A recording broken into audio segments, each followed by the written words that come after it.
You're listening to What She Said with me, Candace Sampson, and this is your weekly reminder to take up big space in life, laugh loudly, absorb new knowledge, and continue to grow and expand. What She Said is your space for the big conversations that matter and the little joys that make life sweeter.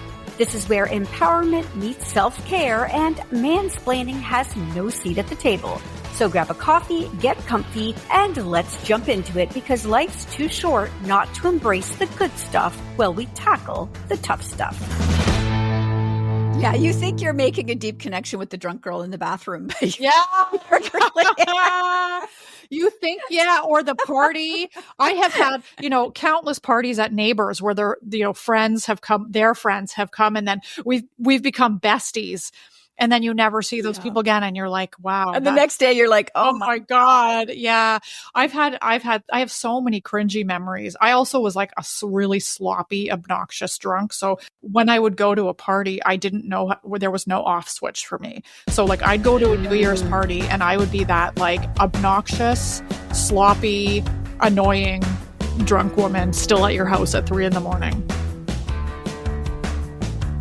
That's Sarah Kate from Some Good Clean Fun, and in today's show, we're diving headfirst into the messy truths and unexpected joys of dry January. From cringy drunk memories that make you want to crawl under a rock to the life-changing benefits of saying goodbye to hangovers, we're talking about it all. Sarah shares her journey to an alcohol-free lifestyle, why dry January can reset your relationship with booze, and how to navigate social settings when everyone else is under the influence. Whether you're ready to ditch the wine glass for good or just curious about cutting back, this episode has something for everyone. Let's hear what she said.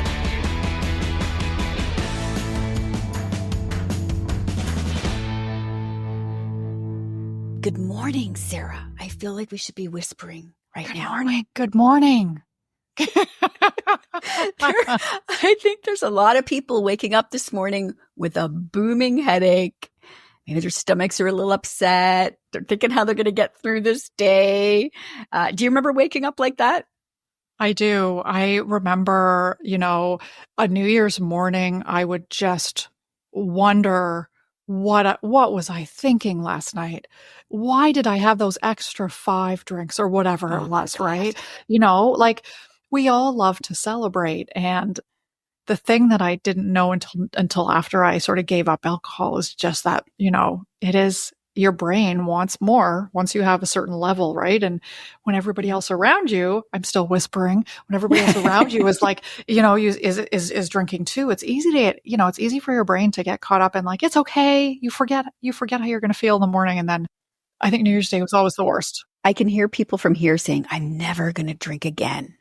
I'm never going to drink again. That's it. That's my last time. Forever's a really long time. So how about you just take a break for a month? It's dry January. Yeah. And so we're going to talk about dry January because I'm sure a lot of people are jumping into dry January. So we'll start with the reality of January 1st, like we've already sort of touched on. Many people are waking up to perhaps their last hangover ever, or at least the last hangover in a long, long time. Any advice for getting through today? I think the number one thing is everybody knows this is that alcohol is really a dehydrating. So everybody knows, load up on your water, even if it's making you feel nauseous. The other thing that I wanted to, that's really important, and this is a bit of a serious thing, but alcohol is also a depressant and it increases anxiety and it increases sadness. So even though you had a blast last night with your friends, you may be feeling, or family, whatever, you may be feeling really sad and anxious today. And just be aware that that's the alcohol in your system. And it takes many days for that much alcohol to get out of your system. So you're going to have the January blues for a couple of days if you drank a lot last night. And that's not you. It's not reality. Just remember that it's the alcohol has created it's a depressant and has created a bit of a vortex in your system. And so be easy on yourself, drink your water, and your goal is to get back to good mental health. Physical health is a little bit easier. You might bounce back tomorrow. I don't know. Maybe It'll take as you a much as you're thinking while. about going for that greasy breakfast, probably Don't not a good idea. do it. Yeah, don't do it. But the key over the next few days is, if you're really feeling struggling this morning, is to just be easy and kind to yourself. And alcohol's an addictive substance, and everybody's around is celebrating. It's built into our culture to drink a lot on New Year's Eve. And Yeah. remember that it does a whole bunch of really terrible things to your brain and your hormones and your neurological system when you have that much in your system. So, give yourself some grace for a few days and know that the sadness and anxiety is coming from those extra drinks you had last night. Well, let's talk about why today, though. I mean, aside from the fact that many are probably feeling like absolute garbage, why is today such a good day to kick off and jump into dry January? People may be a little undecided. Maybe they're listening to this thinking, oh yeah, like I overdid it last night. Maybe I should try dry January. Why should they? So first, everybody wants to turn a new page, start a fresh chapter on January 1st. And so mentally, you've already decided that. Most, culturally, we like to start something new. There's a lot more momentum in January to do dry January because you've come off of the holidays. So one of the best reasons to do a dry January month, even if you can only do it for a week or two, if you start out strong, is just the physical and mental benefits that you'll have from taking a break from alcohol. And one of the biggest things is that one of the most interesting things that I ever heard was the impact on the rest of your year if you take a break in January. They've proven that people who do dry January at the beginning of the year, for the rest of the year, their alcohol consumption habits reduce by like 30 or 40%. Oh, that's what happened to me. Yeah. Yes, that's right. You and I have discussed this. We've talked about this. Yes. Yeah. So I did 30 days and then I thought, I think I'm going to do 30 more. And then I thought, I'm going to do 30 more. And I got like 265 days or something before I had another drink again. Yeah. And it totally reset my relationship with alcohol. So that is, I can attest that's true. That is true. Yeah. So if you're thinking I'm on the fence and, or I know, like for me, there was always this thing like, I didn't necessarily want to give up drinking forever, but I knew it wasn't making me feel good. I knew I wanted to be able to cut back and I wanted to be able to moderate. So doing dry January, even for, even if you can get through 2-3 weeks of it, that good chunk of time, it allows your, not only your body to physically kind of detox from the connection to alcohol, but your brain and your mental habits and your mental patterns need to reset. And you can't do that if I'm just going to moderate a little bit for a month. Right. Like you really need to completely take a break because there's all these things that happen in your brain that need to be reset, new neural pathways that are sort of like deeply entrenched in the idea of like, you've got to have a drink on the weekend and stuff. If you can get through a couple of weekends, it actually rebuilds neural pathways. And there's all these books out there about key habits and, the power of habit and all these books, the atomic habits. They say the same thing, that, it's the repetition that helps to rewire the habitual neurological patterns in your brain. And it affects it for the rest of the year then. So in February and March, your brain is not as likely to say, I can't handle stress today, I need a drink. Right. What are some of the more immediate physical and mental benefits of not drinking? Yeah, one of the most immediate things you'll start to feel is your energy levels. It depends on how much you drink regularly to begin with. So you may not have experienced that immediately, but for me, it was like energy levels. Like I remember when I said, okay, that's it. I am choosing not to drink anymore. Like I don't want to do this.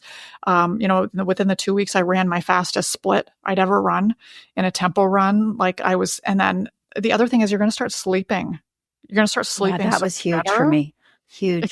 Especially so I'm a woman in my 40s. And so if you're listening to this and you're a woman 40 plus, like we're starting to get into perimenopause or in menopause already and are postmenopausal. And this sleep is so elusive. I'm lucky. I've always been an okay sleeper. And now that I don't drink at all, I sleep like 9 hours a night. I sleep like a baby. So I haven't hit that, perimenopause sleep issues yet. I'm sure it's coming, but I know that that's, for friends of mine and people in my network, that's a big thing. And so if you cut out alcohol, I'm telling you, it's going to contribute so greatly immediately to your sleep. Like within a week, you're going to start thinking, oh my God, I had the best sleep of my life last night. The hydration too. So within immediately you'll start to feel more hydrated. You'll start to feel more, less grouchy, a little bit less grouchy sort of. And there's a little bit of a withdrawal that happens, but the hardest time in dry January, the hardest time is the second weekend because you've already started to experience like good sleep and, maybe your skin is looking a bit better. You're feeling more energy, but your brain has said, oh, we've forgotten how crappy we felt. Yep. It's okay. You can drink again. It's okay. So, so the benefits are you're going to start feeling all these great things, but then there's the flip side, which is like, uh-oh, how do I soldier through this next part? So, but yeah, the mentally, physically, emotionally, you feel, oh yeah, that's the other thing immediately, like within about a week and a bit, you'll start to feel like I felt this amazing, like I didn't feel as like snippy with my husband. That was one of the big things for me was like, I just, but you don't know you're being snippy with your husband all the time until you stop drinking. And then, I was that person who always had wine in the evenings. Right. And so that's what the issue is. That's for me, what it was is like, when you're not drinking wine in the evenings every day, there's not that, the grouchy snippiness or I wasn't that person that picked a fight, but I would be a little bit more snappy with the kids. And so that's one of the other things is one of the big benefits is your emotional resilience. There's not as many like huge peaks and valleys. Like it's more of just have more stable ability to handle conversations. Right. That might upset you. Yeah, because it becomes our coping tool, right? The thing we reach for when we're feeling stressed. And I think the biggest thing for me was, developing that self-awareness. And so I regularly now, I didn't quit completely, but I regularly take big, long breaks from it. I just did 45 days in the fall. I will jump into dry January again, and we'll see how long it goes and how many months it goes, right? Yeah. I look forward to these breaks now. I enjoy it. And like I said, it's reset my relationship with alcohol. And what it's done for me is it's brought me a huge self-awareness about how I actually reach for alcohol or why I reach for alcohol. And I question it now and go, am I reaching for this because I want to be social, or am I reaching for this because I want to numb out, Yes. That's such a huge thing is that, there's a difference between toasting a bride and groom at a wedding with a small glass of champagne versus like, I just had a fight with my husband. I'm so pissed. I need to drink at least 2 glasses of wine to get over my like anger. And then by then you're just like you're numb and grouchy. The fight might get worse, or you might just go crash in bed and wake up grouchy again and nothing gets resolved. So yeah, it's I was that person that was like, oh my God, I hated my jobs. So this is a little bit of a personal thing, but I worked, for several years in jobs that were in toxic work environments, and I hated it. I hated the person I reported to or disliked them, or something was going on at the office that was like minimizing what my role was or whatever. And I just would come home after driving through traffic and be like, great, I've got to make dinner now. I've got to pick the kids up from daycare at 6:00 or we're going to get charged. That extra $10 for being late. And, the stress of being a woman and having to do all those things and maintain that professional, satisfaction, feeling happy at your job. And when you're not, I was miserable every day. I was like, I need wine. I need wine. I need wine. I was that person. This is sort of, not everybody is like this, but I was that person who fell into mommy wine culture. And it was like a badge of honor. Like, look at me. I'm a soldier in the mommy wine culture. I'm drinking my wine and parenting. And I used to think that was like, you had to have one to have the other. Not had to, but like it was just part of your, you've got your hunter boots and your up a baby stroller and your wine, and that was my like profile as a mother. And now I look back on that and I'm like, it was just me unable to handle stress, Mm-hmm. not having a healthy way to figure out how to handle stress. And, so like I said at the beginning, there's, toasting somebody at a wedding with a glass of champagne. Do that. Like, Yeah. that's fine. Like, have a little bit of a celebratory moment. But, think about, Candace, I think you said you were doing the same thing, that you're really questioning, why am I reaching for this glass of wine? Yeah. What else can I do to cope? And January is a tough month to begin with for everyone. And it's, but it's really a time of reflection and pause. We're all bundled into our homes. Mm-hmm. It's cold here in Canada and Ontario. And we're all bundled into our cozy homes. And it's a time for turning inwards and reflecting and thinking about some of that. Yeah. When I gave up drinking, I was going through like my divorce, which is incredibly stressful. The pandemic, I was locked in a house with 3 teenage girls. And I said to myself, I just remember one day just losing my mind about something, like absolutely just a complete mental breakdown. And I remember just saying, I need a glass of wine. And I was so mad about it. And I need that. And then I thought, no, what I really need is a hug and somebody to help me. I need some help. Yes. And I didn't know how to express that. And so I just went with the easiest thing, and the wine wasn't helping. And so when I did stop drinking, it was maybe a few days that it was difficult. I found maybe 3 or 4 days, and it was really the sleep that was the biggest thing. That for the first few days, I really struggled with sleep. And once that got better, everything else just sort of fell into place. I was able to think clearer, and I started to question those things. Like, why would I say something so stupid? And why would I model that in front of my kids? And like, what the hell are we doing?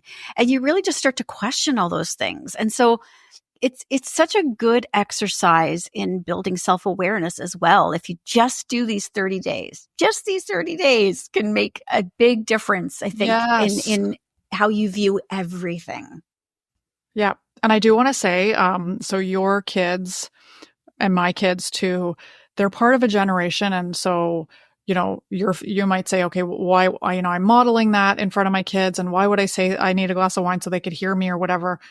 Don't worry, because their generation, this is like across the board. What I've heard is they don't want to be like us. They don't want to be, thank God, drunk moms.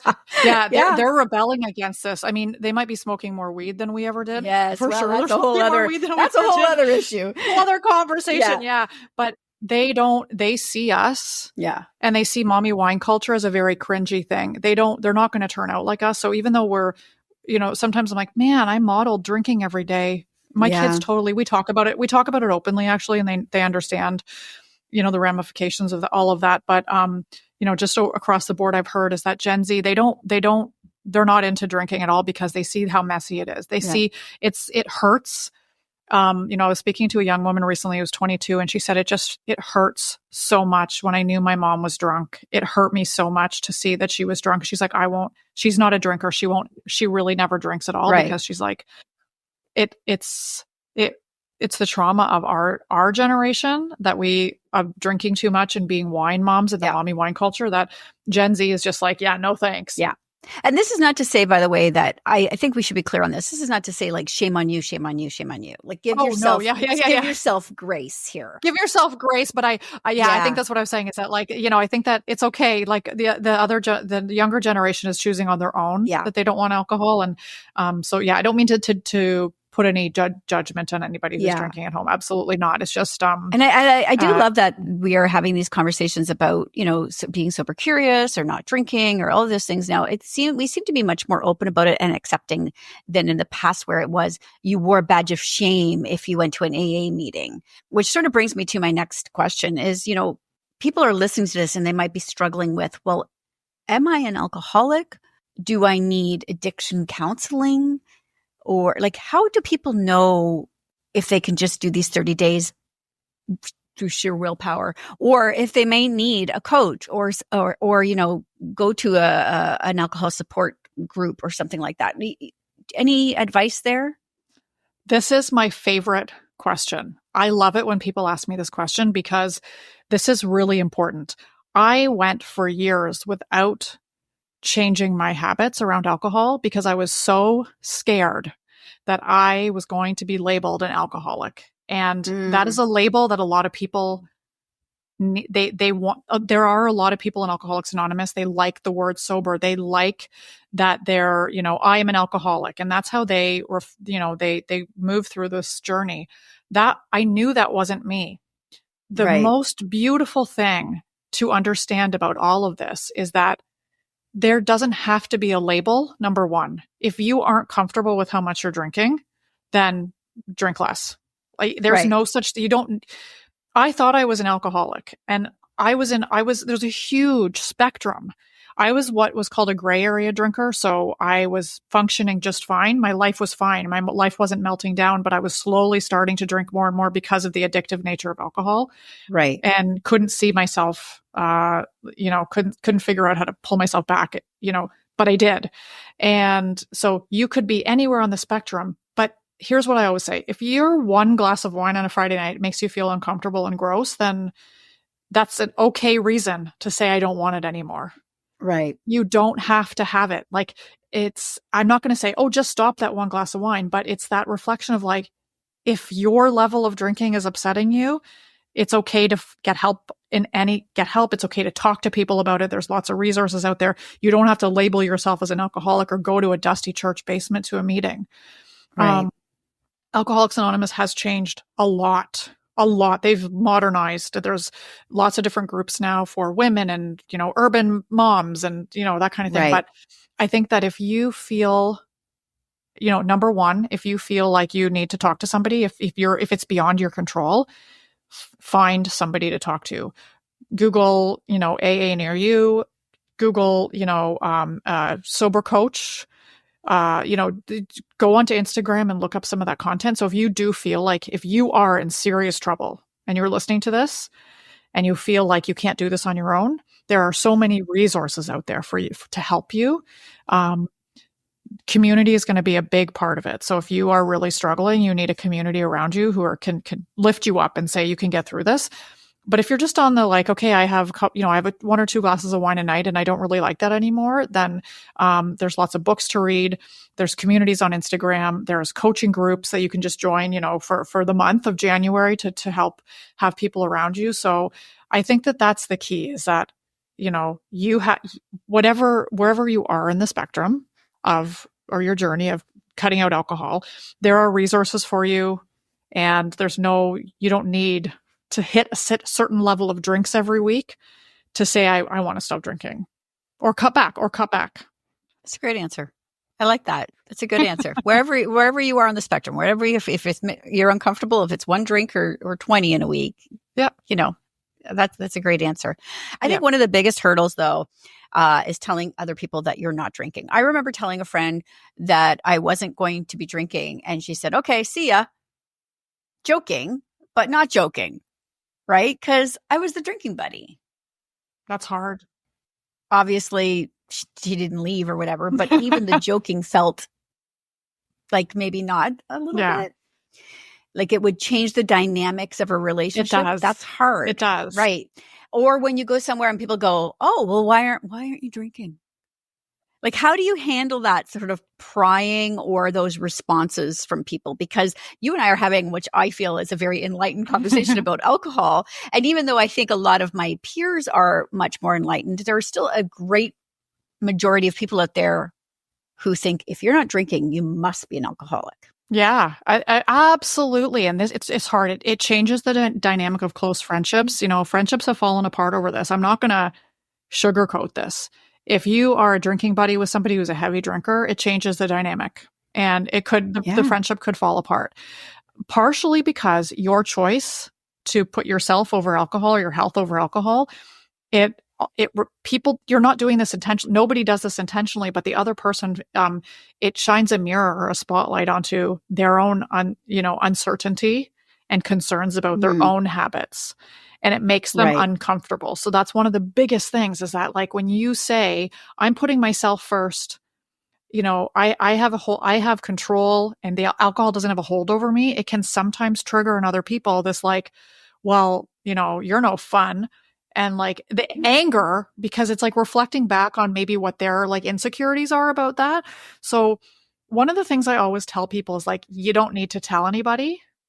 You don't have to tell anybody because nobody is paying attention unless it's just a one-on-one dinner with a girlfriend. But if you're with a group of people at a dinner table and everybody's putting their orders in and you ask the waiter for something, maybe they'll overhear you, and most people aren't going to question it. But when you make a big deal, like, I'm not drinking now, tonight, or whatever, right? People are like, oh, why? Why not? Yeah. And it starts that uncomfortable conversation if you're out for dinner with friends, it actually can put a damper on the conversation. So I have found that like, just order your bitters and soda. Like that's my go-to at a restaurant is I just ask for some bitters and soda and club soda with a lime. And, people think, they kind of think about what I'm ordering, but then they just move on, right? Like it's not, most people know that I'm a, sober curious advocate anyway, so they're not questioning. Yeah. But, I think that's the advice I always give people is don't make a big deal of it because people are really still uncomfortable. Even if you think your friends are enlightened, people do get really uncomfortable with this. And it's sort of like a show by example. Like after a month or two, they're going to be like, hey, you haven't been drinking for a while. And you're like, and then you can bring up that conversation. That's an ideal scenario. But yeah, I think, and if people do say, well, why aren't you drinking tonight? You can, just say, I'm not feeling it. Change the subject, ask them a question, how was your day? Like it doesn't have to be a big deal. We make it a big deal because we're like, right. Oh my God, look at me. I'm not drinking. But that's my one piece of advice is like, don't make a big deal of it. Just you're doing it for yourself. Nobody else needs to know. And if they question it, just downplay.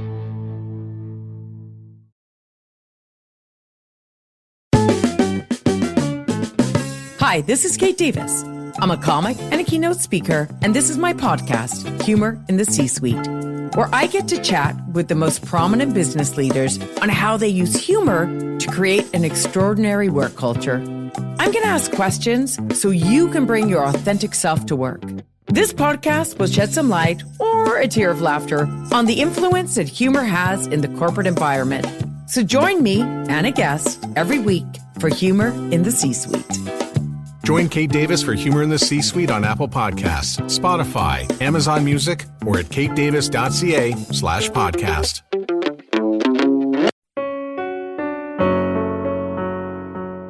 Hey listeners, I'm Christy. And I'm Melissa, and this is Buried Motives, where we dig deep into the details of some of the most gruesome dirtbag murderers.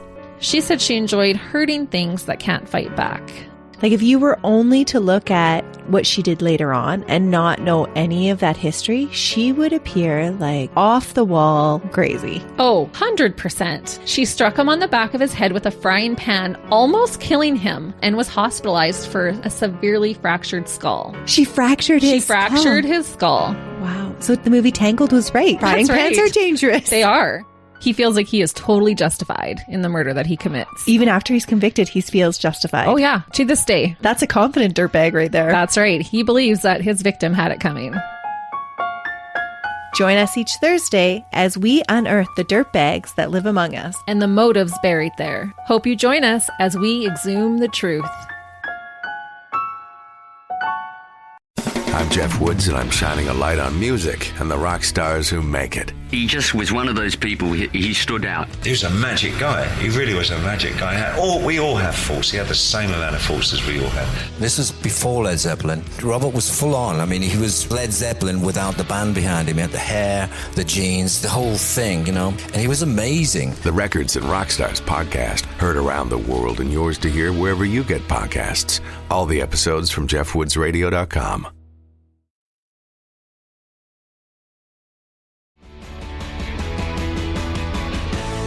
So I'm going to be honest, the one thing I did struggle with, especially when I went for this long period of not drinking, was being in a social setting and then everybody got lit up.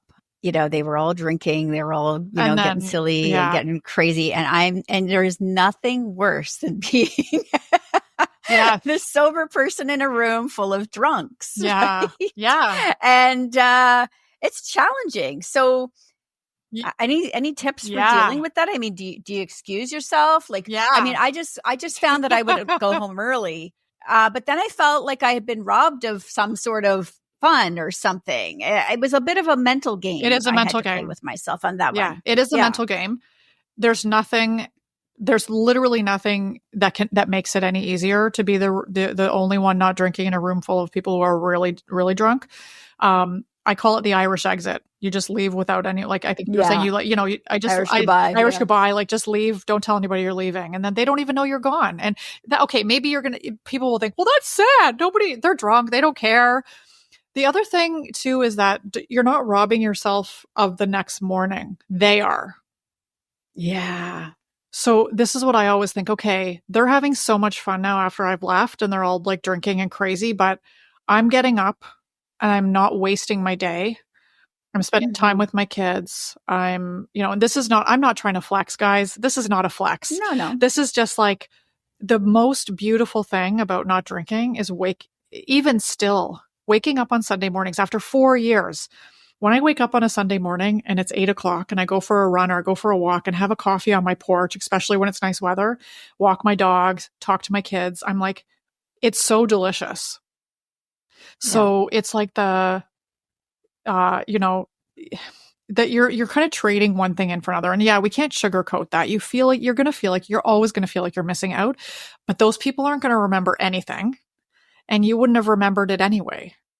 Right? Like even if you had been drinking, you would remember that you were there, but you wouldn't remember all the details. And I always think too, people make deeper connections with each other when they don't drink. Like you think you're making a deep connection with the drunk girl in the bathroom. You think, or the party. I have had, countless parties at neighbors where their friends have come, and then we've become besties.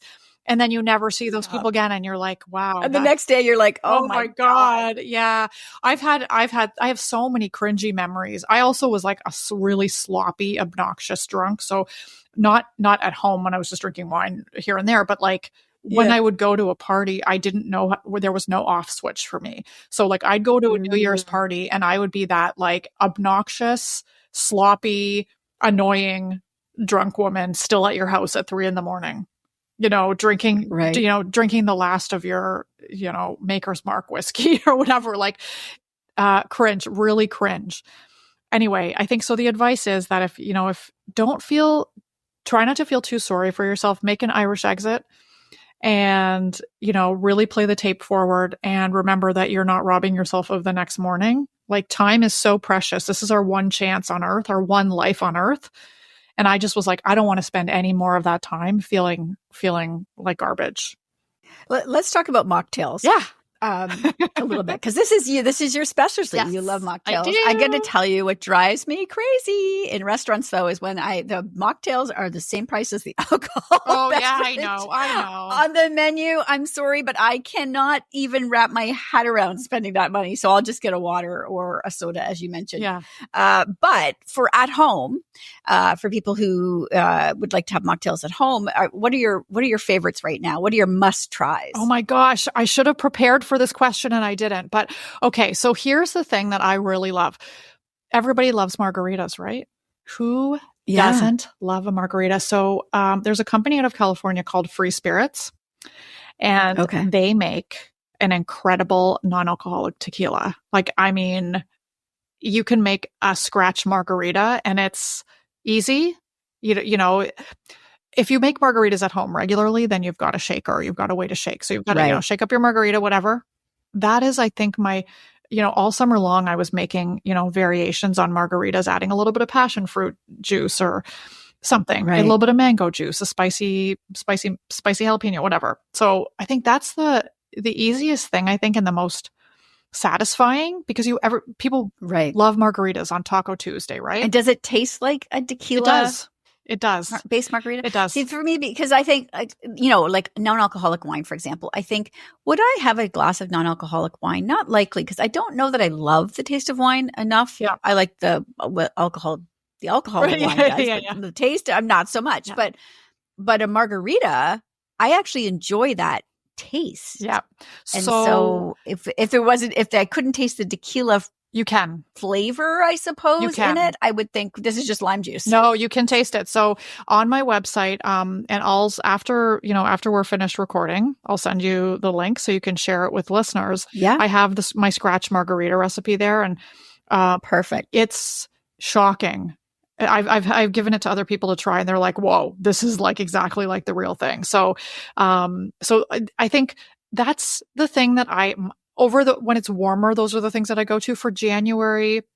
I am a non-alcoholic wine person. Like I love non-alcoholic wine. I drink it all year round. I have to share with you, there's a new brand of non-alcoholic wine from Austria called Geronimo. Like, so instead of Geronimo, it's Geronimo. And I cried when I had this wine. So they have a couple. The first one that they sent me was called Leone's Blend, and it's the first time anybody has thought about de-alcoholizing a 98-point wine. So this winery in Austria has this 98-point wine called Leone's Blend, and they de-alcoholized it. And I almost cried when I tried it because it was so heads and tails above anything else out there. The way that they were able to de-alcoholize it maintained all the things you love from wine. And I always say there's going to be 5% missing, and that's the alcohol. We're still wired to want the alcohol. They're sending me now actually another bottle. They're the first people in the world to de-alcoholize a 20-year-old vintage. So from what I've heard, somebody in the US has already tried it, a peer of mine, and he said it's just like you're going to be like hyperventilating with happiness because it tastes so close to you can't even tell that there's no alcohol, because if anybody listening is a wine person, you'll know that as wine ages, there's actually a little bit less alcohol in older wine. Like it breaks down into these beautiful, flavors that you can't get in a fresh, young, new wine. So when you're de-alcoholizing a 20-year-old wine, it's very little needs to be done to it. Like, I mean, it does. There is a lot that has to be done to it, but in the sense that like you're not removing 50% of the wine. Like with a new wine, you're removing so much of the heft of it with the alcohol. But when you're de-alcoholizing an older wine, the flavors are very so it's just such a beautiful concept. Like, why hasn't anybody thought about doing this? Like all those Italian wineries and French wineries, come on, guys. So that's so that's what I'm really loving.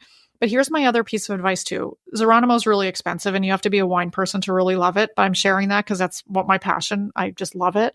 But buying single cans of things, like single canned, like a Wander and Found Pinot Noir in a can or something like that. It's a really good way to dip your toe into like the wine aspect of non-alcoholic stuff without having to buy a big bottle. And there's like lots of retailers in Ottawa where you are. There's a store down on Bank Street called Kenyoda Drinks, and they sell all the good stuff.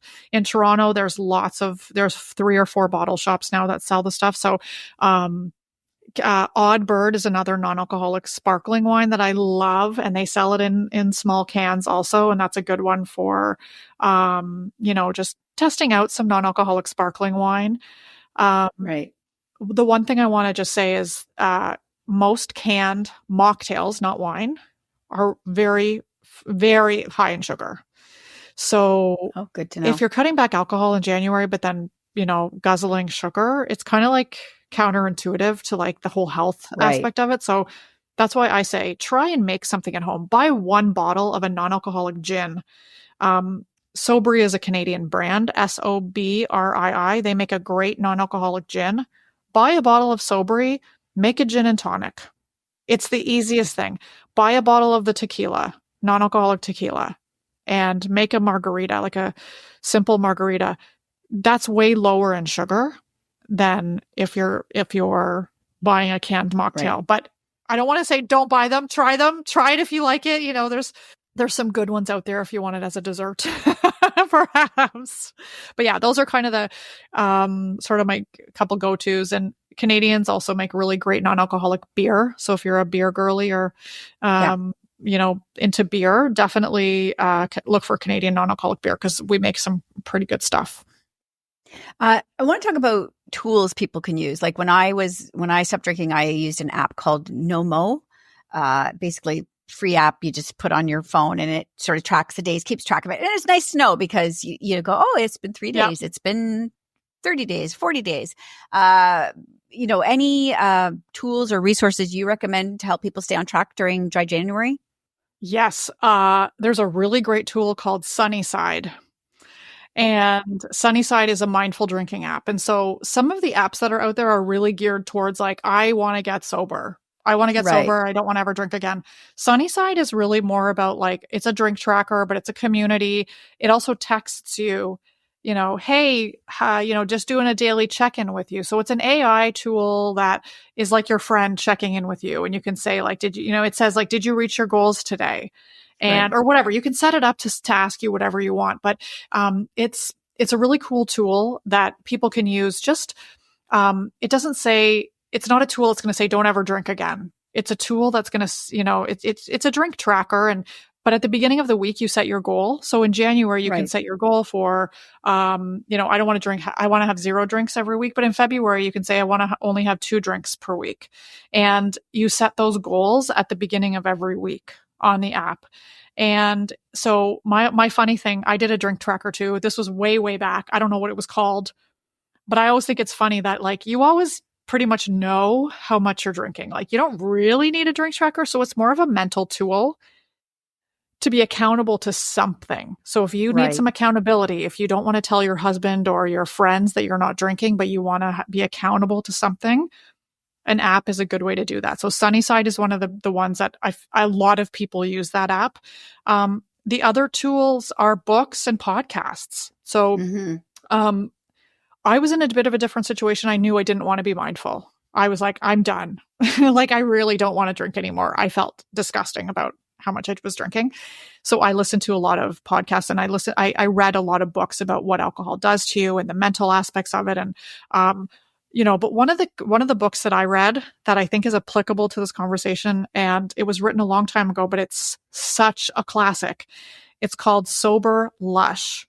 Okay. And it's written by 2 women. One of them's a mom. One of them's wasn't a mom, but it's about experiencing the lushness of life without drinking. And so for me, it wasn't about like, you need to stop drinking forever because it's toxic for your health and it's poison and all this stuff. That book was such a special book for me because it was like, it reminded me when I go for a bike ride down to the beach to stop, sit on the beach, look at the water, breathe in the sunshine, listen to the kids playing around me, and remember how lush the colors of our life are and the beauty of our one time on this planet. We don't do that. And the one instance in the book that really caught me like in my heart, and I almost like, I really teared up, is the mom, she was going through this not drinking journey, and she was at a Christmas party and all the adults were drinking, but she wasn't. And she noticed that the kids had been asking for like an hour or 2. It had started snowing and they wanted to go out sledding. And not all the adults are like, yeah, we'll take you later. We'll take you later. And she's like, I'll take them. She put her snow pants on. And went out and went tobogganing with the kids instead of hanging around inside with all the adults drinking. And she said, flying down that hill like a child again, she wouldn't have been able to experience that. And she said that, and to me, that's it's something just nice to read. If you're thinking about like, how do I get through life without alcohol? It really shifts the perspective on that. Your journey to a sober lifestyle is interesting, and you've touched on a little bit of it. But before we wrap up this interview, maybe you could tell us what led you to this decision. Was there a key moment that you said, oh, I have to stop? Yeah. So, well, yes and no, actually. Okay. So I had been trying to moderate for a long time, and there was a Christmas party. This was, I think, 2019. I went to a Christmas party, and I mean, at that point I was already, I just hit 40, or I was just a bit over 40. And I was I was so embarrassed when I woke up the next morning. I had stayed too late. I had drank too much. It was open bar. They had like these people we knew had a like a bartender there. The people I knew at the party had long left. And I was still there with people I didn't know, like, guzzling back, gin and tonics, whatever. I had to get my husband to come walk me home because I was like, actually, like, it's 2:00 in the morning and I'm really drunk. Like, I don't think I'm going to be able to walk home by myself. And it was literally 3 blocks. Like, there was really no reason why, like, I couldn't have walked home. And then I think I passed out. I probably, if I'm remembering correctly, I, passed out in the bathroom for a little bit and then, woke up in the morning and I was like, I'm done. Like, what is wrong with you? Like, your kids are here. It's Christmas. Like, I've wasted the day. And I'd been kind of struggling with alcohol for a while, in the sense that, like, I knew I was using it as a coping tool. And most of my life, I had never had an off switch. Like I said, at parties and stuff, like, I was the girl at, Hemingway's at 12:00 on St. Patrick's Day and not leaving until 3 a.m. Like, how many drinks did I drink in 15 hours of being at Hemingway's? Right. That was me. I knew it was unhealthy. I knew it was bad. I felt sick. So January came around and I had set this intention to stop drinking in April. COVID happened. And I just still stuck to my plan of, like, I'm gonna cut back on drinking. I did a 30-day alcohol free. And it was really, I decided that I was going to use the tools I had learned. And that was a couple of months of, like, reading books and stuff to slowly cut. So I couldn't do it cold turkey. I just knew that I had to start a process of weaning myself off of it. But this is the moment I've shared so many times on different podcasts and stuff, is it was Christmas Eve 2020, and nobody's coming over. It's lockdown Christmas. It's me, my husband, and my 2 kids. Yeah. And I went to the LCBO and got a bottle of wine for the table because I couldn't mentally, like, not have wine on the Christmas table, even though nobody was coming over. Who's that wine for? My husband doesn't drink wine. My kids aren't drinking it. And so I poured myself a glass this was Christmas Eve dinner. And my daughter was like, maybe it was Christmas Day. I don't remember, but my daughter was like, I'm so disappointed in you. And I'm like, whoa. Ouch. And I'm like, that's it. I'm actually going to tear up because it's still the thing that haunts me, that, like, yeah, oh my God, I let her down. I was, and I got mad at her. I'm like, mommy's an adult. Don't tell me not to drink. Right. And then I was like, holy shit. And that was the last glass of wine I ever had. I was like, I can't, that was the last drink I ever had. I'm like, I can't. And it had been about 8 months of moderating, in the sense of, like, keeping track of, not scoring myself, but, like, I had a drink here on a wedding anniversary, and I had a drink there at, like, we were at my parents' boat, my in-laws' boat, monitoring what I was feeling the next day. Was that enjoyable? Why did I have that? And so when December 24th came, I was ready. I had spent 8 months thinking about my relationship with alcohol, reading all the things, listening to the podcast, going through the withdrawal, the big, massive withdrawal of drinking every day. So when, December 24th came around and my daughter said, I'm so disappointed in you, I was like, oh, yeah, that's it. I'm done. And that started this whole, like, journey of getting more interested in non-alcoholic drinks and becoming more of an advocate for the space. Thank you for sharing that. That's, that's a deeply personal moment, but I'm glad that you do share that with a lot of people, because I think everybody has a moment. Many people have a moment. Not everybody, but many, many people have a moment like that with their relationship with alcohol, waking up with the hangxiety, as they call it, and wondering what you did last night or what stupid thing you said, or there's a lot to it. So what's one piece of advice you'd give to somebody who is either on the fence about dry January or maybe going to jump in today? My one piece of advice is that nobody has ever said, I wish I had drank more last night. So flip that around and think how, if nobody's ever regretted drinking if nobody has ever said, I regret not drinking more, imagine, if you said, imagine how good it can be to, just take a little bit of time away from that aspect of I don't know if this is a very good tip, but I always say, like, nobody's ever, I'm repeating myself again, but nobody's ever said I regret not drinking more last night. So it can be a really beautiful thing if you can, wean yourself off of that for a little while and give your body a break, and take it easy too. If you end up having a drink on January 14th or 13th or whatever, just keep going. Yeah, you can start again. Yeah, that's my tip. My tip this has been long-winded, but my tip really is dry January doesn't necessarily have to be you're not drinking. It should be you're not drinking at all during the month, but if you do have a drink on the 13th or the 14th, just start again. Yeah. It's you're not going to fail. Nobody's marking you or scoring you. If you have one drink in January because you were out at an event and you just, everybody was celebrating, then you know what? You still got 98% on the test. And I would say to people too, I mean, we're joking around. We're I'm going to air this, this is airing on January 1st. But you don't have to wait until next year.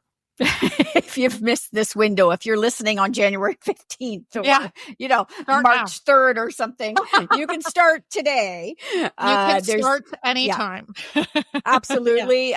You don't have to wait a whole year. No. The points, all these points are relevant that we discussed in today's episode at any time. Yes. And just as a closing note on this, the Canadian Cancer Society, they actually, they sort of own dry February, or that's their big push. So, dry January, is just a communal, like, societal thing.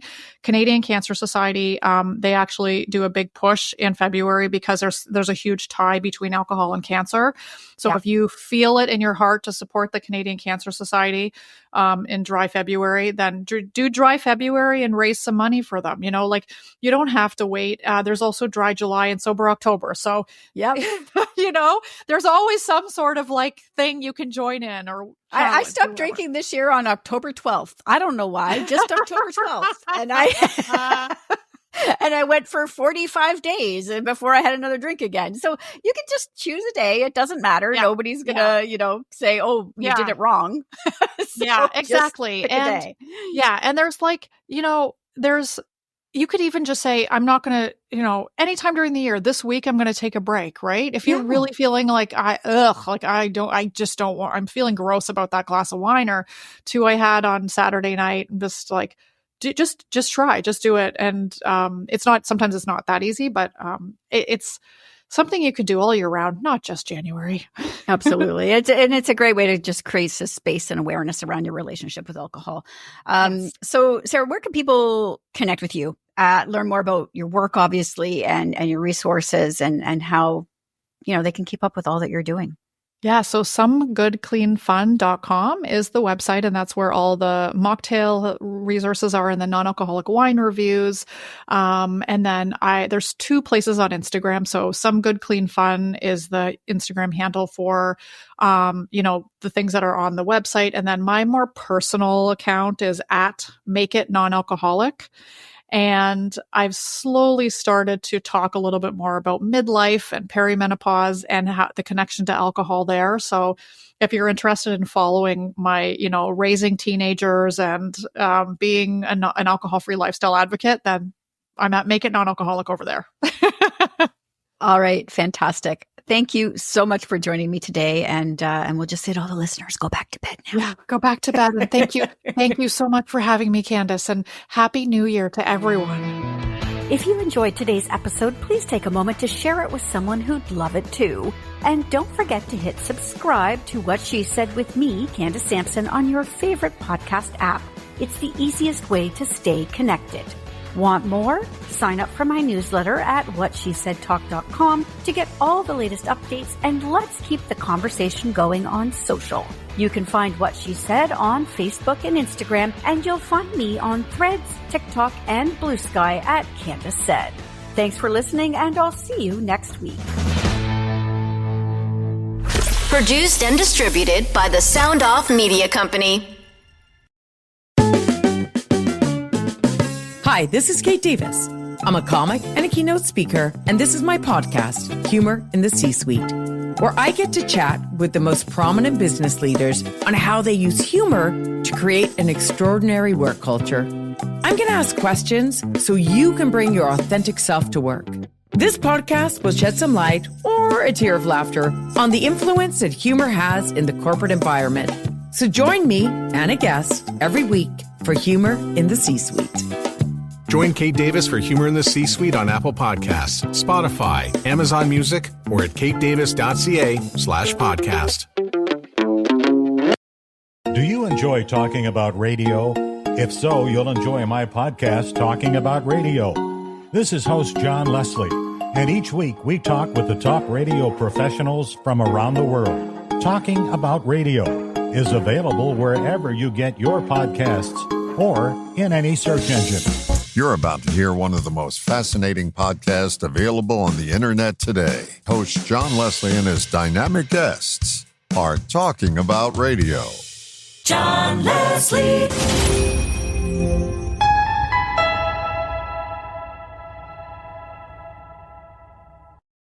Another Sound Off Media Company podcast.